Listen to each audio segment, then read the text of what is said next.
used to.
That's favourite. Yeah. Thank you.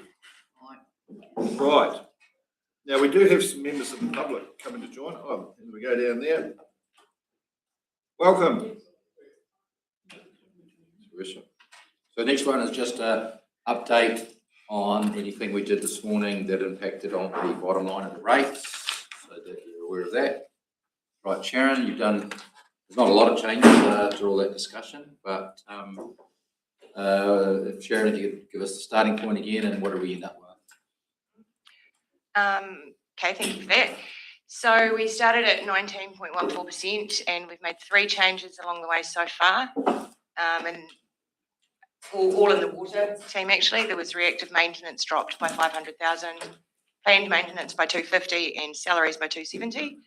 And that lands us at 16.67, approximately. 67.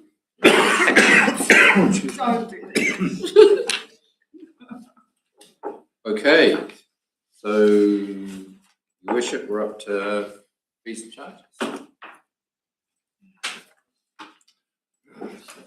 Trey, welcome.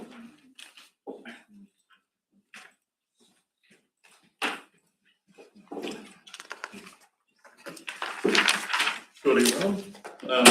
So yeah, I've put together the full schedule of fees and charges based on feedback from, I suppose, budget holders at council. Just a few changes to highlight that didn't make them in the agenda. There is one change to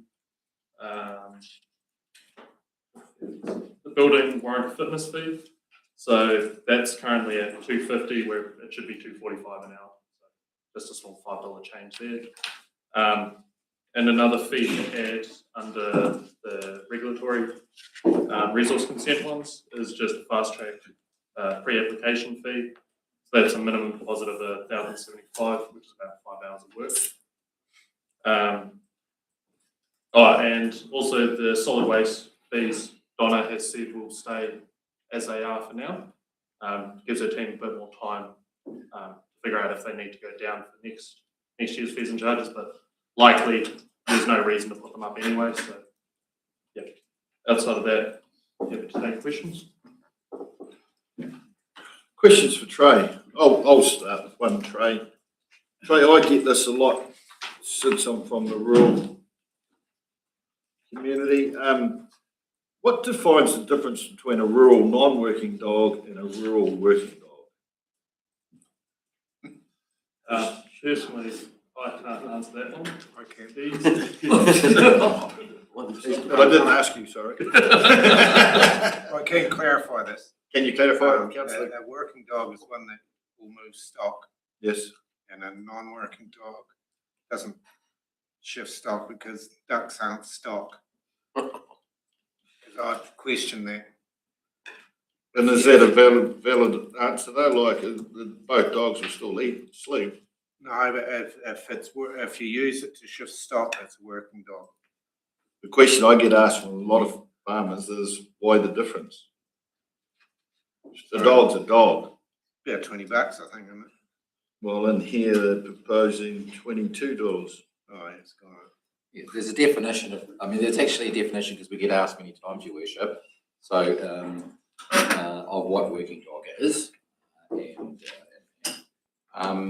And it's a oft-times question issue for councils, but all councils have a differentiation between working and non-working dogs because of the reason that owners of non-working dogs want the differential in terms of that side of it. So that's really how that works.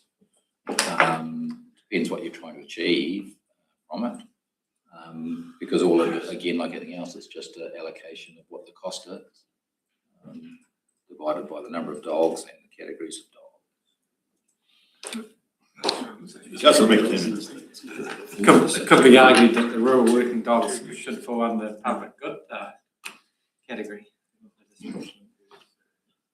That's, We'll note that, councillor McKenna. I think that might consult be- on that one. I think that might be a step too far. Councillor Harris, also you've got a burning question for Trey. No. Good. 2 weeks. I was just gonna say, my dog needs to get a job. So just a clarification on working dog, driving herds and moving herds is actually a defined term under the Dog Control Act, so that's legislatively prescribed.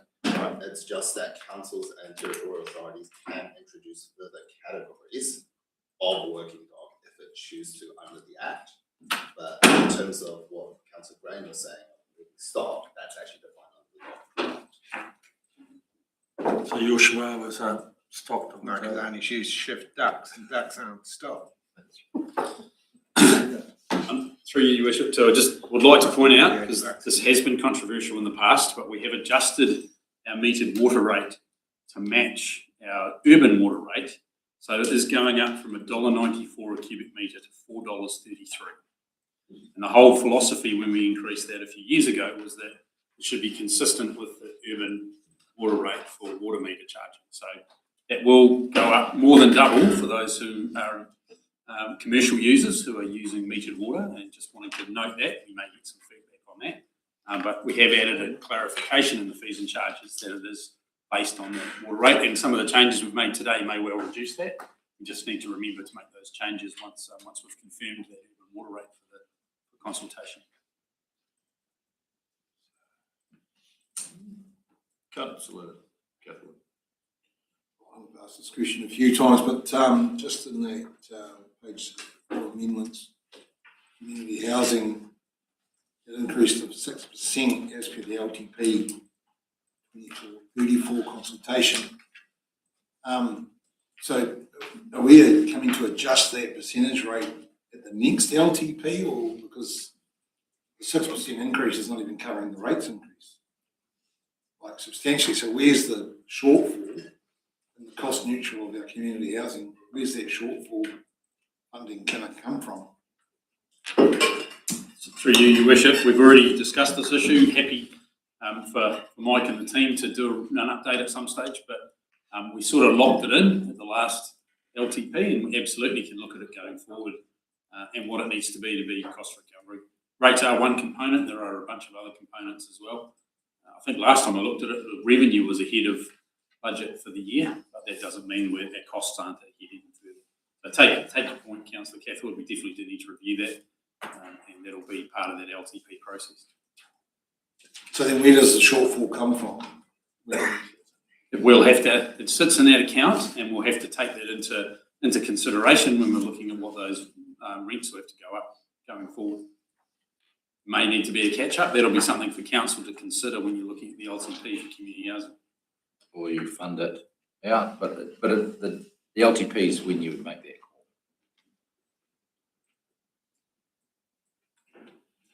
call. Any further questions for Trane? Sorry, I'd just like to make the point that I'm looking for two directions here. First is that you're happy with the fees and charges as they are in the schedule, but also the guidance for the credit card fee.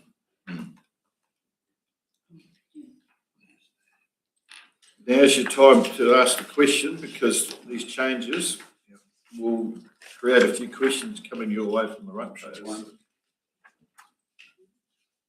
Noting, of course, Your Worship, that it is only for consultation. On the credit card, the surcharge, we pay the surcharge. Do we? At the moment, yes. Yeah, so it gets passed on, my book.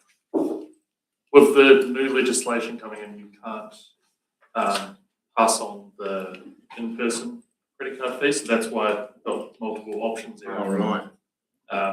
Because of that changing legislation, we have to change if we can lose that fee or not. That comes in later this year, doesn't it? May, I think it was, yeah, wasn't it? Yeah, so currently the legislation's in its second reading. It's anticipated to be passed in May this year.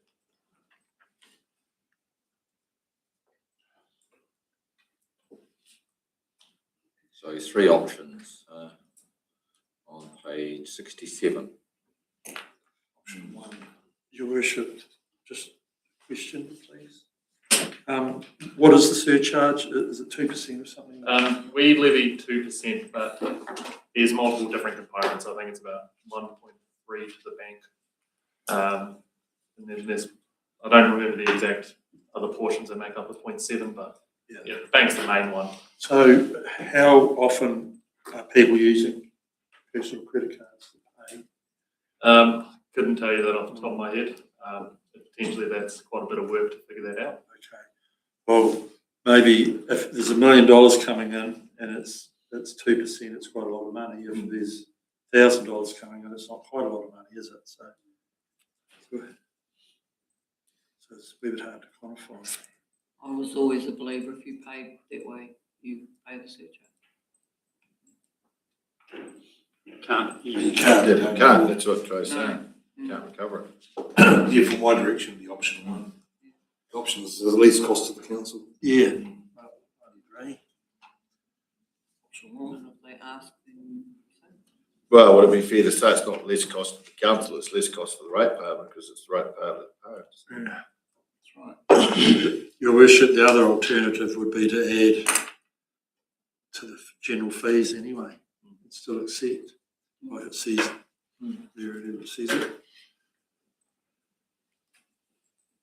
Option 1. So do we have a direction for Trey to be pursuing?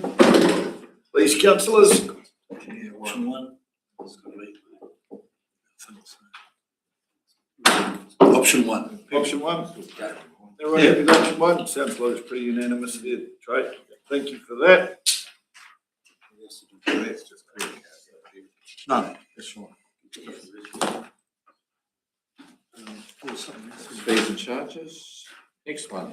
Next one. By museum review. Thanks. Thanks, Trey. Combined Museums Review. Young Lily, welcome. And Tiffany, welcome. Team will just make the point that this item is in the agenda, isn't it? Sometimes we've had some problems there, so we want to check everybody's had it, so they Page 100. to read it. So they should have read the report, and if you could just the highlights that they need to consider, it'd be appreciated, just from a time perspective. Kia ora koutou, as requested by Council during the last long-term plan, this report provides information to allow Council to assess the effectiveness of current museum funding streams. From this report, we seek for Council to provide direction on any changes to the way Council supports museums with specific reference to the amount of grant funding museums receive, and in general, the way in which museums are funded and supported in the district. So there's 6 community-owned museums in the district. They're all unique and quite different. The variability comes from multiple factors, including the history of the institution, desire, drive, and cohesion of communities, committees, and volunteers, ambitious long-term projects, and the success in accessing external grants to achieve these. While the museums are quite different in their operations, they've got a lot of similarities in the challenges they face. So there's 3 main ones. The first one is the continuous increases in basic operational costs, and that's because of inflation. Secondly, most museums are in aging, unfit buildings. And then thirdly, they've all got aging committees and volunteers, and no one's really coming up the rank to take over. And this last challenge is kind of the biggest one in terms of immediate threat to closure. But if you put all 3 of them together, it's a pretty dire situation. So in 2012, Council established the Combined Museums Fund. The idea behind the fund being that the museums collectively would apply for one grant, which they would then divide between themselves in a manner which they collectively agreed upon. Currently, the Combined Museums Group receives $58,994 from Council. Built into the initial funding allocation was a surplus of roughly $8,000 to allow the museums to fund projects which would be of collective benefit to all 6. The fund has not been inflation adjusted, and rising operational costs mean that there is no longer a surplus. The 6 museums, they receive different amounts from the Combined Museums Fund. Some also receive money from visitor information services. Some receive funding for paid staff. These current funding streams and previous decisions regarding who receives what leads to perceived inequalities.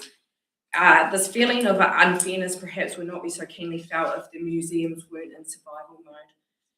If the funding and support for community-owned museums continues as it is, Council can expect more ad hoc submissions from individual museums as these facilities struggle to remain open.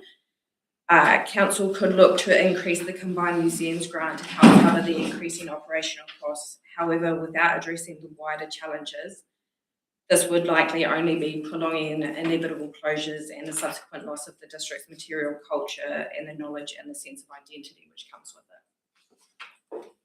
Any questions? Can you, excuse me, Lily, I do, can you just brush over the wider challenges again and consequences? Yeah, so you've got, number 1 is the rising operational costs. So that's basic costs, looking at like power bills and insurance, that kind of stuff, which, you know, everyone's facing the increase of that. Then you've got infrastructure problems, which some have problems that are kind of endangering the people that are visiting the buildings, the people that are volunteering and working in them. Some have challenges in terms of the infrastructure issues are causing their collections to deteriorate and be damaged. And then the third one is all the committees are getting old and the volunteers are getting old, and there's no one really stepping up to take over. Yeah, that's not just in museums, that's everywhere. Yeah. All what you spoke about is just not applicable to museums, it's district wide. Questions? Councillor Harrison. Yes, hi Lily and Tiff. I'm just wondering, I see in the report we have a lot of data there about us paying quite a substantial amount of money to the museum in Dunedin. And it's far more than Central and Waitaki pay. Just wondering, why is that, and can we get out of that? So the reason for that is that central government stipulated in the 1996 Act exactly how much each council would pay, and then that they stipulated that it would be adjusted annually for CPI. So that hasn't really changed since 1996, and the way to change that would be to approach central government and get that act changed. It can be changed by agreement though, can't it? No, not to, no. So the difference is the Act is the minimum we're paying. We used to pay more than the Act by agreement. I know. And then that's when we did a moan that we were far more than anybody else. And I think the issue is that it isn't so much that we can sort of reduce that repayment. It's more about whether others will step up and pay more, because regardless of what is being paid, the museum spends more than what is being contributed. So I don't think there's a situation where we can pay less, because by law that's what it will be. But it hasn't picked up, time hasn't caught up with the other contributions that should be increased, which aren't. So yeah, that's a line item that doesn't change, rather than going up each year. So why is the reasoning though that Waitaki and Central pay there's such a lot less? Location from the museum, distance from the museum. We're close. When it was originally legislated, there was a formula that was based on, and we're closest. Their drafters couldn't get there. Yeah, horses can get So if it's any consolation, Councillor Harrison and all the other councillors that are aware of the circumstances feel the same as you. Quite disappointing when our own local museums are struggling. Yeah. Your Worship. It was Councillor Kettle. Oh, sorry. So I suppose we can see that we've got underfunding issues going on. So are we looking for direction to go out for a consultation question to the public, whether you're supportive of increasing the funding, or where are we heading with this? Yeah. So the sort of things with you, because you've got some options. Like the issue is that there would still need to be there can still be a funding review in the long-term plan, where we're looking at everything associated with that. So the long-term plan obviously isn't next financial year, right? But it is part of the things that are going to change in the world post CCO, for example. So the LTP's got a number of reviews, and this would feed into that. So the real question is, you're going to get submissions in the annual plan, potentially from museums that are going to be asking for support. So a bit like the Cross Rec Centre, you're going to get submissions on the subject as a result of what we know. So the only real question is, do you feel like you wish to propose to, based on this information, propose to, for example, increase funding to combined museums, which isn't going to solve the problem because it's a bigger problem that we need to look at, potentially the LTP side of it, but it might still provide some relief? Or do you say, well, no, we'll just wait for the submissions to come through and deal with them on that 1 year basis, and then try to see what we do long term through the LTP? And that's basically what you've got the information in front of you, but at the end of the day, you need to decide whether you're going to do anything for this annual plan. So, just looking at the Appendix 2 here with comparative funding, we are way underfunding our museums in comparison to other district councils, aren't we? Definitely, mate. Yeah. then the next question is the actual viability, long-term sustainability of all within our district as well. Someone needs substantial funding to continue. So I agree that we underfund, but then So I'm just looking through Some of the buildings are. through your worship, just looking at like some of the buildings need doing up. I know for the Tuapeka Goldfields Museum, they're doing a lot of work themselves to source outside funding to do that. And while it's a different model when they have the eyesight, well, not the eyesight, but the information centre in there, and they produce Tuapeka Times, so they are doing things, but as Tiff says, it's an ageing committee and it's getting smaller. So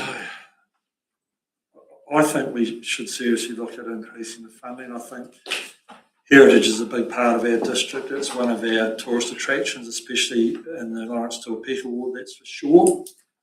Gabriel's Gully, hence being the jewel in the crown of that. But that's my view. I concur. It's as you get older and wiser, you'll realise the value of Catholic. Just to add to that conversation too, though, and no disrespect, girls, Lily and Tiff, we know that the Cross Recreation Centre have engaged the services of collective development. Do you see that? We also don't want to be seen to be throwing good money after bad either. So should we actually get a bit of a report done from like collective development on all the museums and where we're at moving forward, so we can actually make some informed decisions when it does come to actually increasing the and don't take it the wrong way, please, by any means, but you know, like when I say about throwing good money after bad, but like it's all very well we can just keep giving money and then things were still going to fall over. That's right. Yeah. So unless we get a really good business model drafted moving forward, how we can best support these groups, We should would possibly be a starting point. Can I ask, have you been to anywhere like collective development, raise concerns with them, and maybe they can help? Or We have not been to collective development to talk to them about the report specifically. Oh. Yeah. Councillor McAtamney. Yeah, brilliant. It was a good report. I read through it and there was a lot of, we'd asked for this report and we'd been talk over the last year or two about what's going on, and there was a lot in there. It's really tough when we come back after Smoko and ask Sharon what the rates increase is going to be for next year. Anything here to give more changes that number again, and that's the where do we go? Oh, I get that too, but I think the community, like everyone agrees that these museums are our local community's identities and house the cultural and the history of those communities. And I think it's pretty important that we give the communities a chance to actually have their say through the consultation. Where do they view it? Like, it's equally important for the communities to own it as well. Yeah, and they've got to be asked. And they've got to be asked the question, given that choice. Are you prepared to fund? Yeah, help fund it, yeah. Which means more rates. Yes. So, yeah, that's what I see it. Like, we certainly owe it to our communities to go back and ask the sticky question. Sorry. I'm just going to ask, what was the figure that will drop rates by 1%? 490,000. Because you could chuck 490,000 at all our museums throughout the district, and it'll be a drop in the bucket for them and shift the rates 1%. So. Yeah, well, it won't even do that if we give double what they're getting now. I mean, I think we should be consulting. Yes, so for this year, now that we've got full analysis of where we're at with our 6 museums, this is just leave it at the status quo of the 58 combined, leave the funding at that, let them come to their annual plan, their submissions, as they do, make sure they're all aware of it as their individual museums. And now that we've got this background information, we can make the informed decisions to get them through this next year to move on to where the overall of where are we at on the LTP, because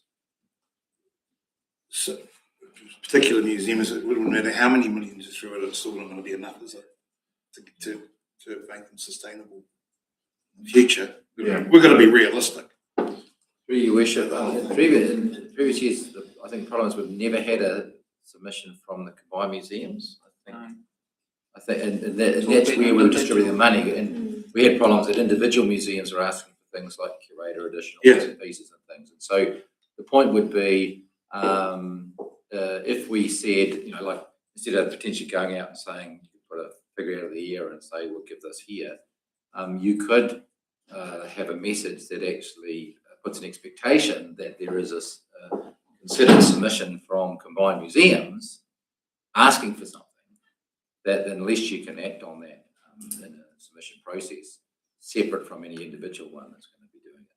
Because that's been the problem, is that I would suspect that if the combined museums had actually submitted for 20, 30,000 at different times, you probably would have said yes to it, and it would have increased as a result. So that manner that method hasn't been particularly good in that sense in terms of keeping up with play. Doesn't fix any of the problems. So I think that's still the wider one, the LTP around where we're going strategically with museums, and that might need to be a more museum by museum look, because each of them's got different building issues or whatever, right? And to what extent council gets involved is a question in itself. But any of those suggestions should be part of LTP or LTP related projects based on this. But anyway, that's one way of doing it. Or you could throw in, which wouldn't make too much difference, double the contribution and consult on that and see what comes back as a result. But we've got some options. Double doesn't fix the problem though, does it? It doesn't fix the problem. So I'd leave it as it is. Just one other question. If we do what Councillor Catherwood suggests and go through the annual plan process, would that impact directly on rates, or would it come if we were to, say, all right, we'll give you whatever, or would that come out of the investment fund? I mean, in the past you haven't, because you consulted on it,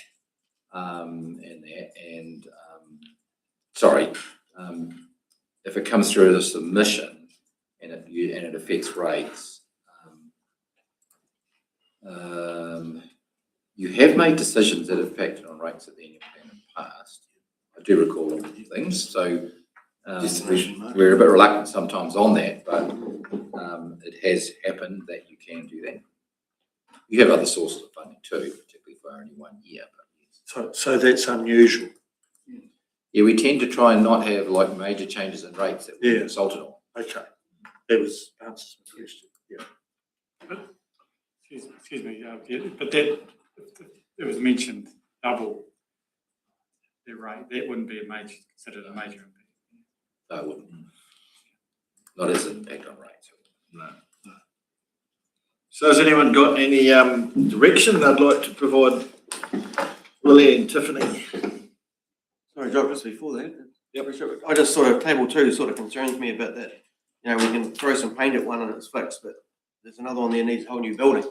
So is there a plan through the museum societies for the next 10, 15 years yourselves of going out to rebuild, or, there's some easy fixes there, but there's some serious money to be spent too, just because, in 5 years' time, we probably could be just popping stuff up and the building's about to fall over from the museum team itself.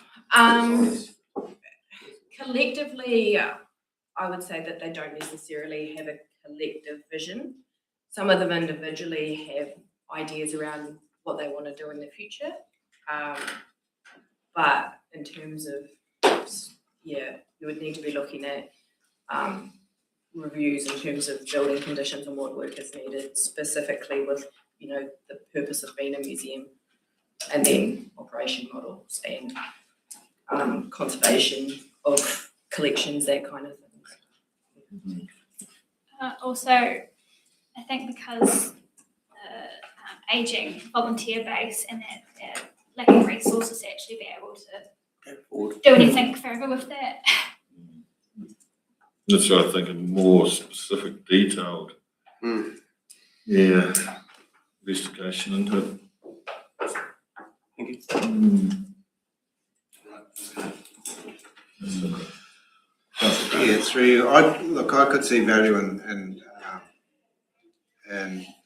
inclusive development, assisting you and doing a report, and we could remember that when they come for funding.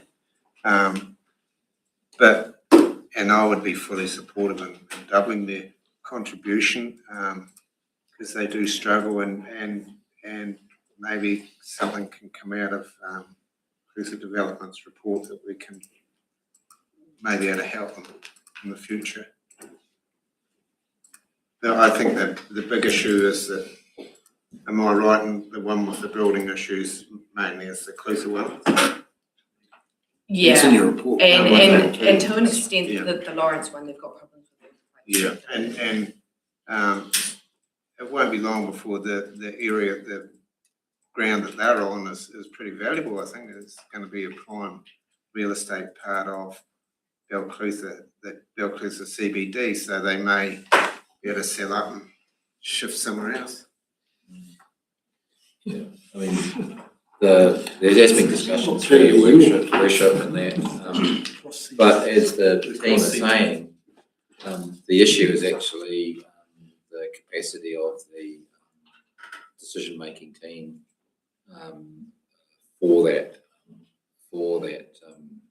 committee in terms of the ability to do that sort of work and make those sort of decisions. I think those are the weaknesses that are there around how do you support and strengthen that to be able to actually achieve something. And that, because everything you said is correct, and they would all feature in decision, decisions you might take. But I think the issue is actually getting to decisions is a problem for volunteer stretched committees. Lily, I see like make the statement here, the level of funding is insufficient to meet operational needs and results in an estimated combined shortfall of approximately 220,000. So the dues that's estimated, was that in conjunction with conversations with all 6 museums, or the dues?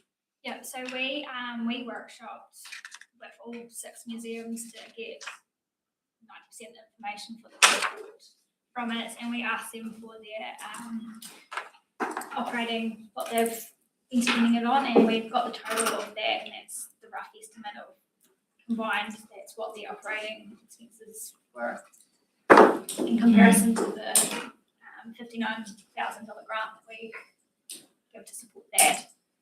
So how do they fund the shortfall now? Third-party funding? Yes, I mean, some of them, like the All Museum, they have retail revenue and some rental income, that kind of thing. Some of them are able to bridge that a wee bit because they get visitor information services funding, but it's kind of ad hoc and all over the place.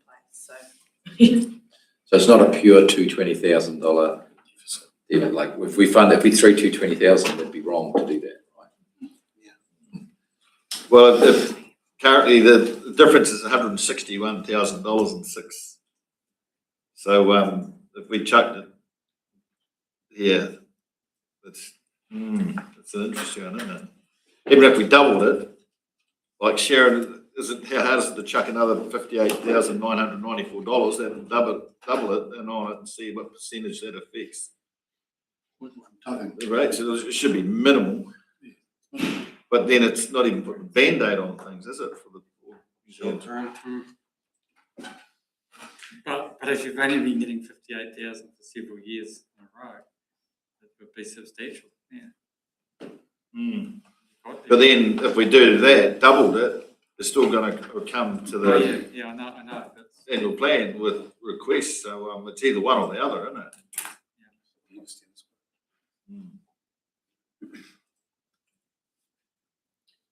Changes it from 16.67 to 16.81. Direction, Your Worship? Yep, direction, please, councillors. These fine young ladies at the.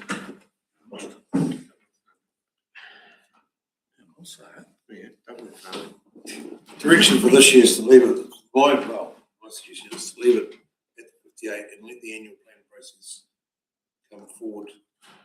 Now that we know, and then each museum, and to encourage them to actually come as the collective, because we've got to be realistic.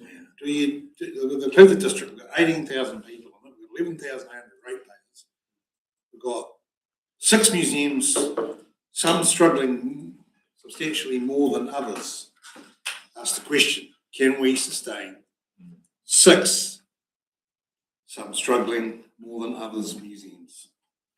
That's the question you've got to ask. So let them come as the combined to the annual plan. They bring their plan, that we know the assessment of where they're all at with their business plans. But are we better off to honestly have 3 thriving museums throughout the district, that the people with the interest in their history, and we have 3 sustainable thriving? Yeah, I think we're not in a position to make that talk like that because no one's actually done a viable assessment. So I think first and foremost, if we could encourage Pluth Development to get involved to do an assessment. viability assessment on the whole seems to be really good help moving forward. Councillor Graham. I can't see that being that great an idea because the communities are just so, their histories are so different. Go to Catlins, that is forestry. The focus on, where is it? Where is Lawrence. Gold mine, you know, and Milton is well, as everything. Kai gold mine, you know, they're so diverse. So it would be, you'd need them, or you'd need the rec centre. That could be coming up soon.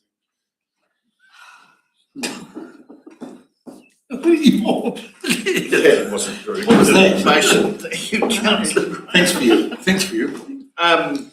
So yeah, a bit of direction for the girls, please. Team, well, I certainly would be really keen. Oh, Michelle had her hand up. So our combined group all have one person from each museum meet. Is that, how often do they meet? Quarterly. Quarterly. So, let's go back and get them to make sure they put in something to the annual plan so that they actually realise that it is important, not just separately. So, and then, I mean, I know it's not going to fix the problem that's out there, but going forward, then we need to actually put a big thing out to all communities and see where they're going to go with them. I think it's also just important to keep in mind that for this annual plan, it's more than likely to be the ad hoc submissions of individuals for the salaries, not to do with the operational side of things. Right, so they don't want help with the operational side. Well, you do, you said. Yes. Yeah, you don't say no. We do. You don't. But in fairness, in saying that, if the six got together and had their conversation, because they've got to work out fair's fair, isn't it? We're a district. Yeah, and To me, whereas we're other organisations are part of that conversation. Yeah, okay. a district. So just asking that, so Lily and Tiffany, when you've written this report for us and you've got a proposed workshop outcome, and what you've asked for is for us to give direction on any interim measures to be taken through the annual plan. So are we prepared to do something different this year regarding the way you fund the museum? That's what you're looking for. So you're really asking, are we prepared to give some more funding? Yes. Yeah, or, wait for the submission process and that, like Councillor Cathwood says. I mean, one point might be, if we can't get a combined museum submission saying they want more money and need it and justify it, you'd have to actually question, is the combined museum's operation a waste of time, and that we should be looking at individual museums. So this might give this might give a valid opportunity for the first time to go, let's just test, is combined museums worth it or not, or was it just fixed money that was coming through and it didn't mean a loss? So it would put a bit of the onus back on, but the opportunity as well. And then it'll give us a steer as to where we might need to be going as a result. Yep, I would agree. So maybe that's the answer, as Councillor Cathwood said, it doesn't stop it, but it does actually create that opportunity to say, well, this is what you really want, or do we go more individual based? We're not saying no, but now we've got this information. Yeah. Now we need how they feel as a combined. Yeah. And with what the mayor's saying is that they need to get help sooner rather than later, is to ask the development over, go cruise over the whole thing and then come to us at the annual plan. Yeah, and it's it shouldn't affect rates. Or not by much. Won't be much. So is that fair direction from the majority? Yeah. We understand what we're talking about there. Is that actually an answer to the report? Is that actually we're not going to particularly consult on something, but we'll certainly engage to get the message across from what the discussion was today and the work that's been done. The only other point is the cliff development work. I would just feed that into the LTP side. So rather than, it's not the annual plan, it's the review, the longer review stuff, and we'll figure out what we need to do to feed into that. Okay? Thanks. Thank you, ladies. Right, session number 8-2. Mike, nearly finished your worship. Holly, Doing good. I'm sure Peter will. No, he won't, he won't. He said it's, he said we've done it.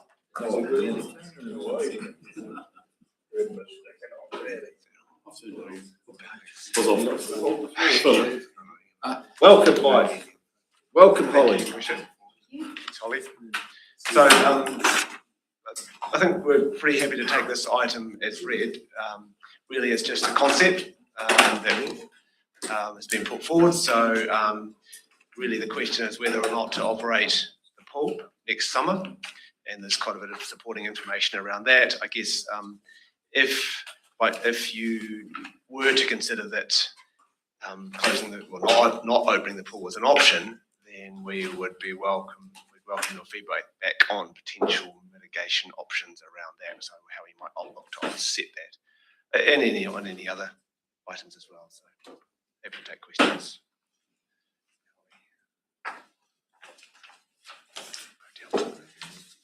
Councillor Grant. Yeah, through you, Mike. They probably said on Monday. When does the new pool? When do they anticipate that being open? 18 months. November, December next year, roughly. So in effect, it's probably, if we shut it now, there's not much point of opening it next year either, is it? Really? So it's actually, to not open in 2026, we're really saying we're shutting it down.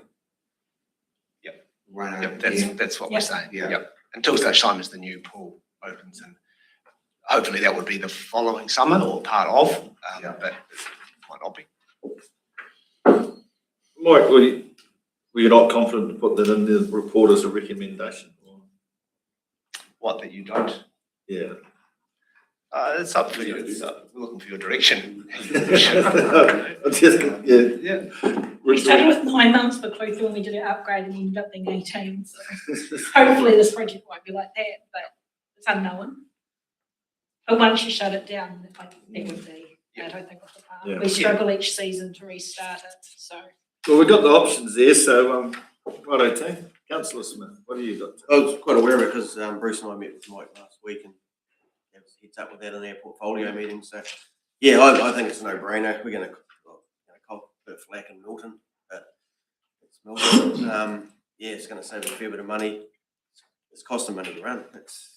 You won't be able to start it up because everything will be buggered anyway. So I'm in favour of closing it up. Just so you're aware, Your Worship and councillors, on the page 130 is that table where that clarifies the actual savings that you might make. So based on last year, the actual savings would be about 114.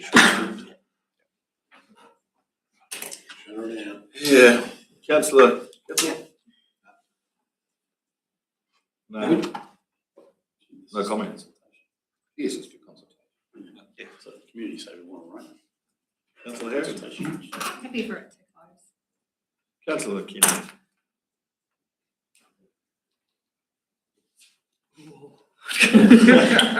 Just remember, it's just for consultation. Yeah. Oh, it's only. Yeah. You'll get feedback and then you'll make the decision through the annual plan process. Yeah. That'll be the answer, won't it? 20 people who swim there a month.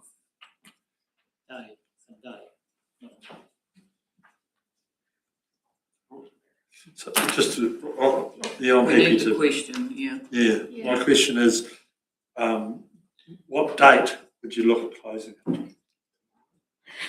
No, I've got schools booked in, so you would, it would be at the end of this term. End of this, Yeah. which would, so it's not a pool that's open during winter. No. So the end of the season. Yeah. Yeah, okay. Just to confirm, that's why through the annual plan process, Yeah. there'll be a decision made about next season. Yes, understand, yeah. We had similar arguments or conversations with the Kai pool when it was costing $100 a swim, and it was going to be cheaper to taxi people to Clutha to swim. And this, I think I read it was $40 or something to swim. It's getting a bit past it. Sorry? 15, I think. No, I think it's 40, Gary. Yeah, 15, they're charging 15, but the actual cost is 40. With the number of swimmers that are going through the pool, it works out. $40 a swim. operational costs. Well, Your Worship, I'm happy to agree with the status quo. Put it out to consultation and about closing it for that next summer. General agreement? I think so, but it's, the way I'm looking at it though, it's not just about the cost. They're actually having trouble staffing it. The equipment's failing. There's a lot of other scenarios apart from the cost of operating it too. Seems So, to be the yeah. theme of the day. Yeah. So where was Councillor that? Van Cross. Worship, as the councillor for Milton, I suppose it would be my job to get out in the community then and canvass people if they want the pool to be open in 20. Oh, you'll get in the back, To mate. put a submission in and say that they want the pool open. That's right. Councillor Frost, I think it'll happen naturally. Anyway, if it goes out with the council information that, you know, to consult on it, people are going to soon pick up on that. I don't think you'll have to go looking for it. It'll come and find you. Councillor, you getting re-elected? And I think. Councillor Vegetarian. And if we do go that far, please don't have a closing ceremony. Cost of having an administrator. Thank you for that contribution, Councillor. Okay, Your Worship, have we got direction? We've got some direction. Right, that's enough for you to work with, mate? Yeah. That's great. Thank you. Thank you.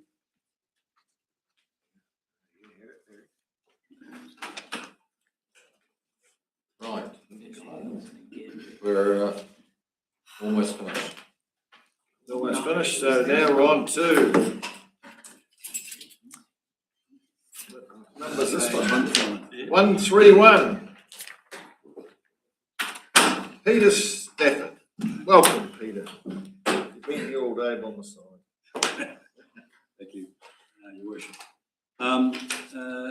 Your Worship, the purpose of this paper is to seek direction in broad terms on the consultation questions that are listed there, plus what's been covered in the workshop prior.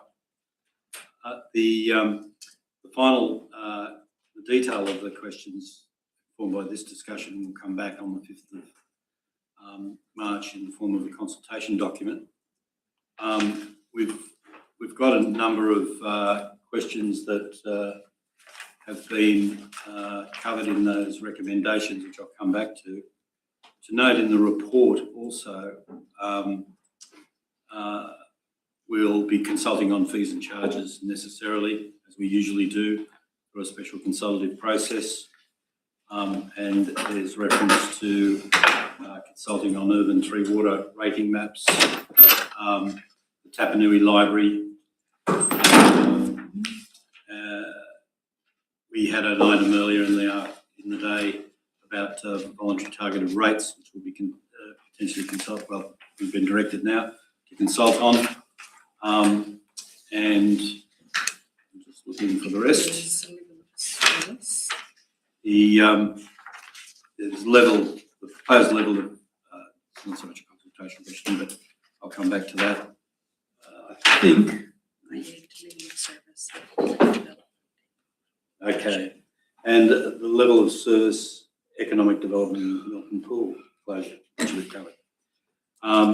So also to note, there's a suggested coverage in terms of the paper at page 134 about level of engagement, and noting we're operating at a consult level here, and there's any comments there would be appreciated. So with that, I take the paper as read, and we could go through, I'll just talk about the rating maps in the slides here. You might recall that 10th of December, councillors were asked to provide a comment. We're looking to close that comment period off next week, 19th of February, and we'll assist you. We'll send out links on maps that can be recirculated. I don't know if there's any questions through Your Worship on that. Oh, yeah, actually, that's the ones you handed out, Jules, isn't it? Yeah, that's the radar. It is for consultation, so, but we just want to try and get them as right as we can before we go out to the public.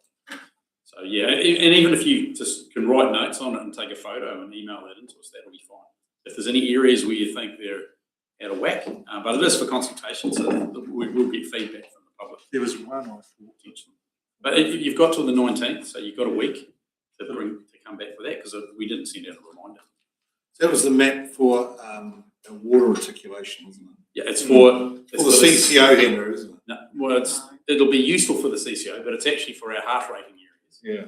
So doesn't mean we can't service areas outside of that, but those defined urban areas, if you've got an empty section within that, you will be charged a half rate. So there's still connections outside of that area, but it's not the area we're committing to supply. So it's to determine our urban water, stormwater and sewage rating area. In general, Your Worship, I had a good look at them when we got them, and apart from local knowledge about particular towns like KP or Waka, it looked fine to me. But then I don't have enough local knowledge whether there's little bits and pieces that should be in or out. Yeah. So That's why we thought if you can look at your own local area, if you do know, that's fine. Otherwise, we have looked at pretty much where we service now, and there may well be some bits we've got wrong, but that's the point of the consultation. So you've still got an option. So reticulation outside of that defined area is fine. Yeah, they're an extraordinary customer. Especially Tapanui, there's people 2Ks outside of that area that we supply.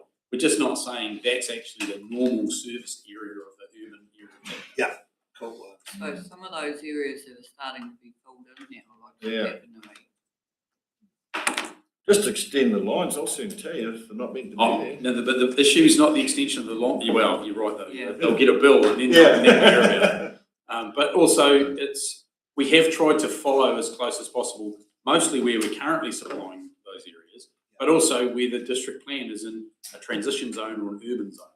Because that's also a signal from a planning perspective, that's where we think our urban areas are going to be. So we tried to match as much as possible those areas in the district plan with where we're supplying.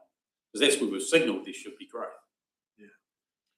Which, reiterates what Michelle just touched on too, and it's a really good planning tool for the council. So. Question for the councillors, who's still got their map? Can you just please look at them and get that? I have a question, but you've answered my question. If you've got a suggested change, take a photo, write a note and send it in. But you get to decide when you get feedback as well. Your Worship, in Lawrence, I know the Chinese camp's a good example. It's currently on rural and it's going on to urban supply. And we paid for most of that pipeline. So same at the golf course. But just because you've connected on the periphery doesn't necessarily mean we want that area to be the urban serviced area, because then empty sections within that will be starting to be charged half rates.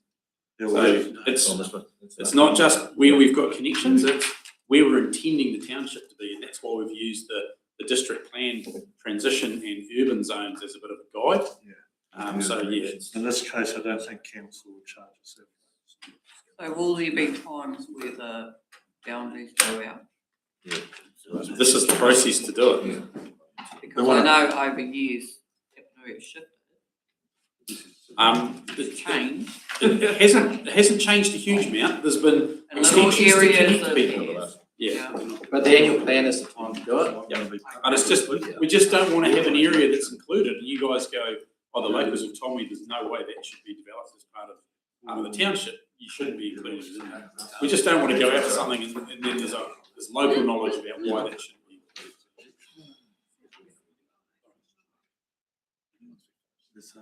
Right, then, so Peter's quite happy with that information. My suggestion for you, Your Worship, is we've had a lot of conversation about particular questions. So I think, speaking to Steve, we'll bring that back to you on the 5th and tweak them as necessary then. There's obviously what was in the paper, but as indicated, we've had a good chat about most things. Yeah, things have moved on a little bit, so we'll look at that and pull them through and go from there. So that'll be for the 5th. And I just might ask, if you do have, Your Worship, do you have any comments on the level of consultation proposed? It's similar to what we've done in the past. That was in the report. Yeah, it's in the report, page 136. 134. Number 3. It always seems to capture everybody, doesn't it? There's always someone who said they've never seen it, so it doesn't matter what you do. What we've done in the past has been sufficient. I mean, it sits at all our service centres. Yeah. There will be, I mean, like in addition to that, through your worship, is that, you know, some of those stakeholders or the ones that have been working through the submissions with us and all that, obviously part of that, the engagement with the combined museums, for example, you know, those will be, there'll be a specific stakeholder engagement that we'll be doing too. There'll be an item on rural water rating that goes to every single annual water scheme meeting as well. Yes. So that's For highlighted example. too. Well, if you feel it's worked for you in the past, Peter, it's a good starting. All right. Thank you very much. Nothing from me. Nothing further. Thank you, Peter. Thank you for that. Time. Our last one, we don't need to go to 11, but Steve, session number 10. Yes, so I think we've got the, there's been no further changes to rates based on the discussion we've had. We've picked up the post-lunch stuff. We've talked about the museum, so we understood what that was. Nothing there other than get the submission coming in. We've talked about the Milton poll, so that's got that advice. The maps, that's sorted. These are all the additional bits that we've picked up, I think. And otherwise, that would be it, Your Worship. Well, okay, so we'll just, so I think if that's the case, we're happy we've finished the annual plan stuff. What we might do then is finish the workshop for the annual plan. There was a couple of questions around the tour, but that could be outside the annual plan. That could be outside the annual plan. I've also got a document here I'd like to just circulate with while we've got time. Are we done? Finished with the workshop now? We're finished with the